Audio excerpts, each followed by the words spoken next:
Right, here we are, another day on the carp study, and this is one of the many joys of the craft of painting, even after all these years, which is laying out the palette at the start of the day. That's a fairly typical palette for me, the colours are on there, and this is a joy, mixing the paints with the palette knife. And what I'm doing there is putting a little bit of Alkyd white into the oil white. What I'm doing there is creating my own colour, a slightly warmer version of burnt umber, just by adding a little bit of sienna into it. The palette knife is a great way of mixing larger amounts of colour, and you mix it really thoroughly, and then you've got the colour.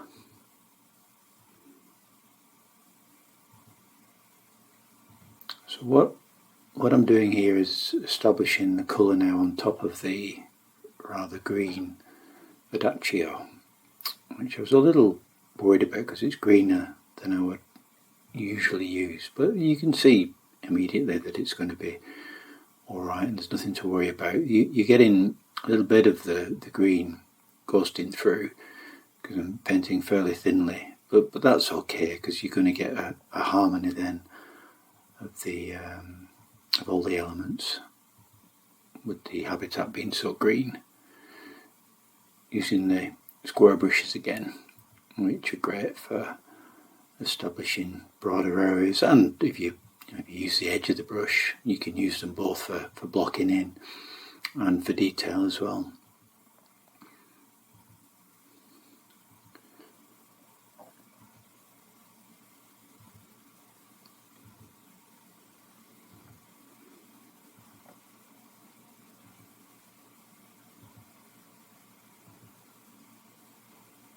You can see again how it's all about form initially.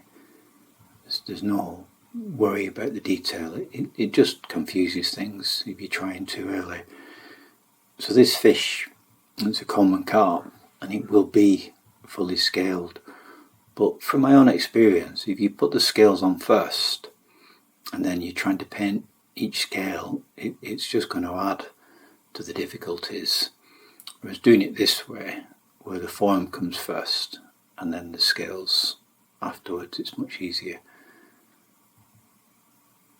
You can see the top of the fish there, just catching a little bit of light. And I'll be understating this light rather than putting any real sort of bright highlights in there, which is something I've learned over many years, is not to go too quickly to your real lights and your real darks, to save them as sort of aces. And on the head here, there's not a lot to do. The fish is turning away, but what little there is has to be just right. So I'll be making little adjustments to the eye.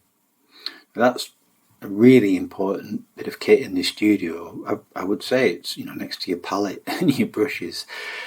It's right up there with essential tools. It's a tonal strip. It's got tone from a white, which is number 1, to black, which is number 10. And I don't know whether I can do some sort of demo at some point where I'll show exactly what I mean, but it just gives you a measure, so you can see, especially comparing with your reference or with other bits of the picture, whether you're near a 1 or you're near a 10 or somewhere in between. And what I find quite often is that you'll over-exaggerate how light something is. So you'd be thinking it might be, say, a 2 or a 3 on the tonal scale, and it's actually going to be like a 5 or a 6. Starting here to add detail, but what I'm trying to do is add just enough all the time. I've got the reference available, and I've trained as an illustrator, scientific illustrator. I could do every sort of fin ray on the tail there, but there's no need. What I'm trying to do all the time is do just enough. People have been very kind and are kind quite often about the detail in my work, which I do love. I see the world in detail. I'm slightly short-sighted and can always see more detail than my reference is given to me. But in a piece like this, especially a study, you're doing as much as is necessary, really, and the objective is to create the illusion of a carp hanging in space in this habitat.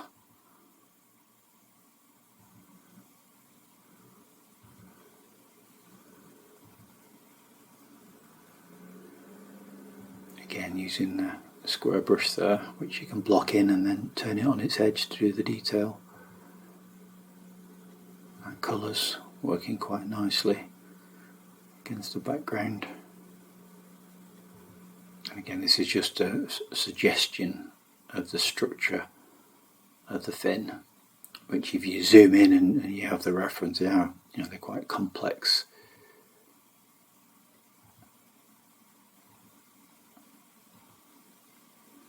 I'm starting to work on the background here, and it's got a beautiful quality of light on the main reference.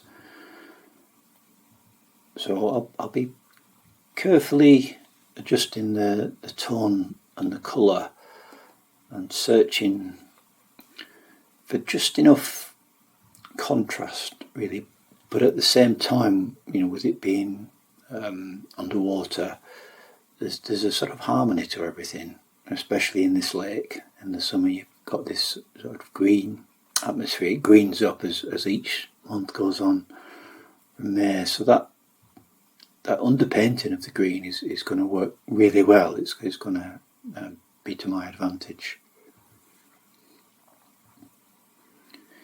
See, I'm sort of letting the brush do the work itself here on the lake bed.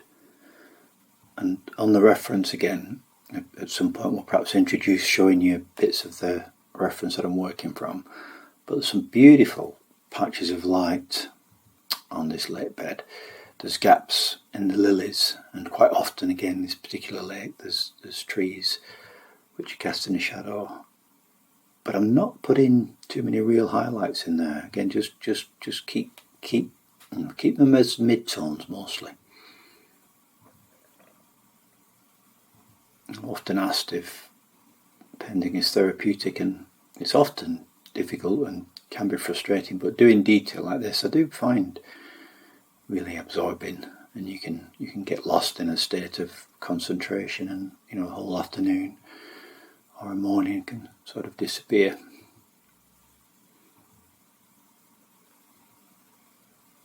Again, especially on a study, I'll be zooming in on certain aspects like this lily leaf that hasn't quite reached the surface, and giving it a little bit of detail. You see the light there and the veins. But then other leaves I'll leave. It's almost like a sort of etc. etc. The eye, the viewer will meet the artist halfway, and the viewer will fill in a lot of the details.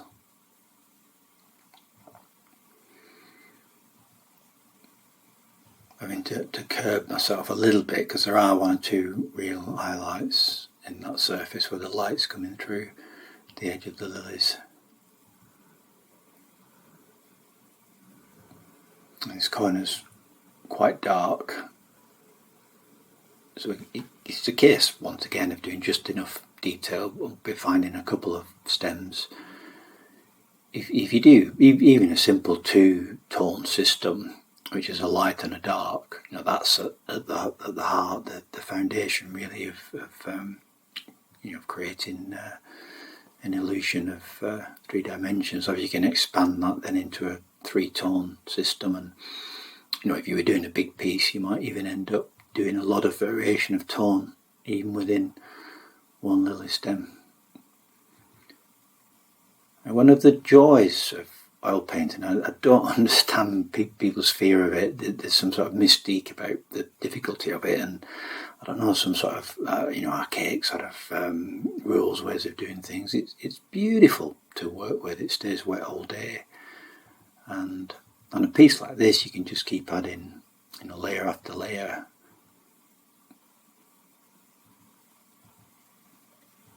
And this is another part of the craft that I really enjoy. What I haven't done, partly to save time, and I'm not sure really, we'll hopefully start to get feedback from these videos in how interested people are in the drawing out of the scales, because it is, if you want, if you want the carp to look realistic, you've got to take the time to count the scales.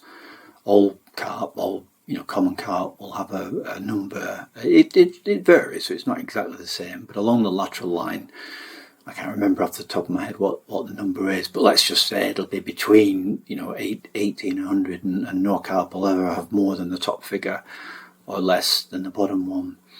And if you don't count the scales, I've discovered over the years, if you do it by ricket thigh, as we'd say in the north, you're going to get them too big or too small. And I've known some other fish artists, I won't mention any names, who clearly aren't counting scales, and some of them have had habits of doing like clearly massive scales because they've judged them all too large, or the other extent they've judged them the other way, so you'll end up with a carp, for example, that looks like it's got trout scales. And that, taking the time, it's just giving it love really, which is what the whole thing's about. And as I've said already, I love realism, so I want the carp to look like a carp, to anyone who knows the species well. And it's something I'll come back to again and again really with realism. It's a process of refinement. So you can see from the somewhat crude form of the fish that adding the scales is immediately making it look a bit more realistic. But then there's other layers again within each scale. There's a lot of detail if you've got the sort of reference that I have available, or if you've seen a lot of carp, as I have from my carp fishing obsessed youth. But with it being a study, as I've already said, I'll be doing just enough detail. Just adding in a little bit of colour here. The fish is in shadow, but it's fairly shallow water, and there's no doubt going to be some light reflected from the lake bed, and it's quite possible that on this side of the fish there's more weeds. It's more than likely there'll be another weed bed, which again would be reflecting light back, and this would just add interest, just those little highlights. And then at the top where it's catching the light, I'll be using a violet with the white, because a lot of fish with the mucus that they have to protect the scales, it quite often has a lovely violet quality to the colour. And in places, but not throughout the painting, I will be using these lovely small watercolour brushes just to add those little touches of detail.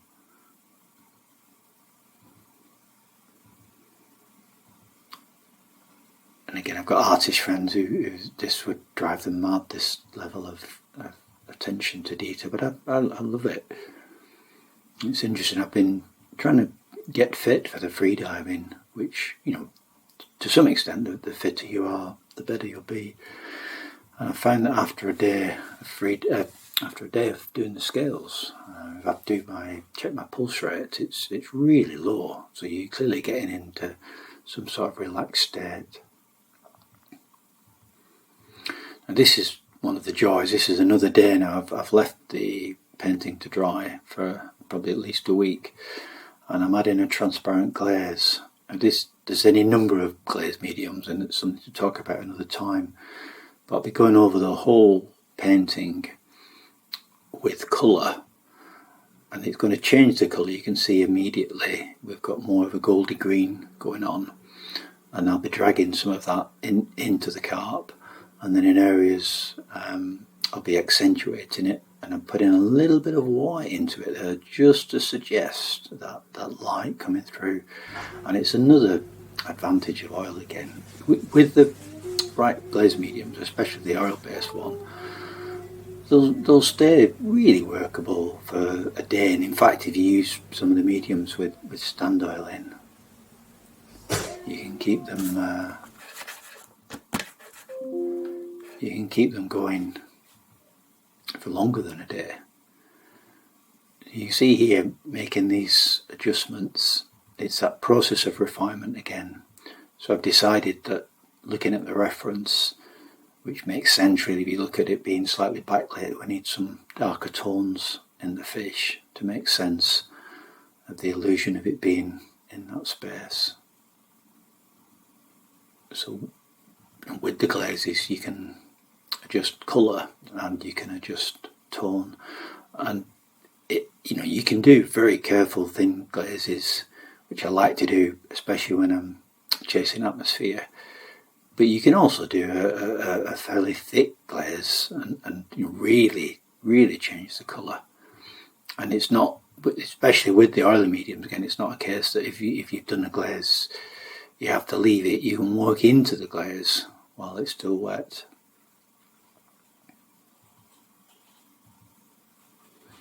Just putting a few highlights in again to suggest some reflected light in those scales. Again, I'm making adjustments. All this is based on how you think the picture's looking and what you think needs doing. A lot of painting is about decision making based on the number of reference sources I've started with for this, which is quite a lot. In the folder for this painting, there'll be quite a lot of pictures of the carp. There'll be pictures of the lilies. One or two details of different aspects of both the fish and the habitat. So I've got as much information really as I need to just take it further and further. And here, very judiciously, I'm starting to add something a little bit nearer towards number 1 on that tone scale. And if you keep those limited, they'll have a lot more value than if you sort of start adding bright highlights everywhere.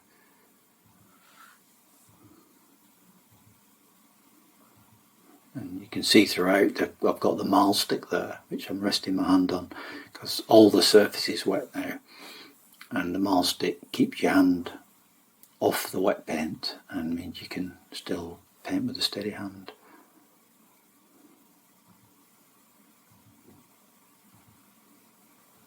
Just refining 1 or 2 important elements on the fish. Just decided that fin there is just catching a little bit of the light.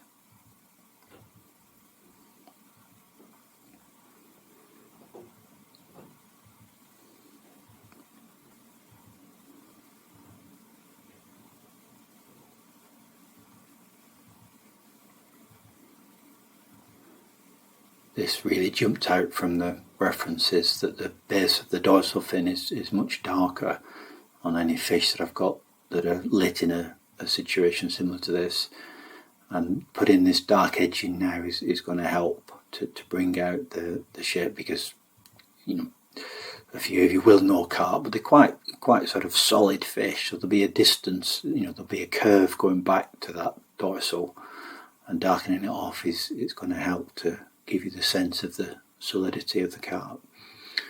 And this is a lovely bit of the process now where I am going in with a few real highlights, and I'm putting these on top of where I've done the milky glazes, which is hopefully going to help with the 3D.